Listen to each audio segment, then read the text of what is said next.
Hi மக்கா, எல்லாரும் எப்படி இருக்கீங்க? வரப்போகிற குரூப் 4 எக்ஸாம்க்கு என்ன மாதிரி நீங்களும் வீட்டிலேருந்து ப்ரிப்பேர் பண்ணுறீங்கன்னா மறக்காமல் என்னோட சேனலை சப்ஸ்கிரைப் பண்ணி வச்சுக்கோங்க. என்னோட டிஎன்பிஎஸ்சி குரூப் 4 ஜேர்னியை நான் இந்த சேனலில் வந்து டெய்லி அப்லோட் பண்ணுவேன். என்னோட ப்ரீவியஸ் வீடியோ பார்த்தவங்களுக்கு தெரியும், நான் ஆல்ரெடி உங்ககிட்ட சொல்லியிருந்தேன் நான் இனிமேல் 50 டேஸ் பிளான் தான் ஃபாலோ பண்ண போகிறேன் அப்படின்னு சொல்லிட்டு. அந்த 50 டேஸ் பிளான் பார்த்தீங்கன்னா கரெக்டாக May 5 தான் அவங்க ஸ்டார்ட் பண்ணுறாங்க. அதுக்கு முன்னாடி தமிழை வந்து ஒரு ஓவராலாக ரிவிஷன் பண்ணிடலாம் அப்படின்னு சொல்லிட்டு தான் இந்த பிளானை நான் ஸ்டார்ட் பண்ணியிருக்கேன். தமிழை ஓவராலாக ரிவைஸ் பண்ணுறதுக்கு நான் எடுத்திருக்க பிளான் பார்த்தீங்கன்னா சந்தோஷ்மணி சார் கொடுத்த பிடிஎஃப் தான்.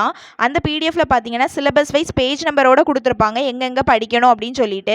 அந்த பிளான் படி நம்ம படித்தோன்னா சீக்கிரமாகவே நம்ம வந்து தமிழ் ஓவராலாக கவர் பண்ணிடலாம். நான் ஆல்ரெடி பார்த்தீங்கன்னா கிருஷோபா சார் கொடுத்துருந்த 19 ஷெடியூல் பேஸ் பண்ணி தான் நான் படிச்சிருந்தேன். அதனால இந்த 50 டேஸ் பிளான் வந்து எனக்கு ஈஸியாக இருக்கும் அப்படின்னு எனக்கு தோணுச்சு.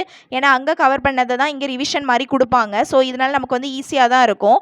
இன்னொன்று இதில் மேக்ஸ் எல்லாமே அவங்க கவர் பண்ணுறதுனால இது வந்து நல்ல யூஸ்ஃபுல்லாக இருக்கும் அப்படின்னு எனக்கு தோணுச்சு. தமிழுக்கு பார்த்தீங்கன்னா அந்த 19 ஷெடியூலில் ஸ்கூல் புக் வைஸ் தான் கவர் பண்ணாங்க, 6th 7th 8th அந்த மாதிரி.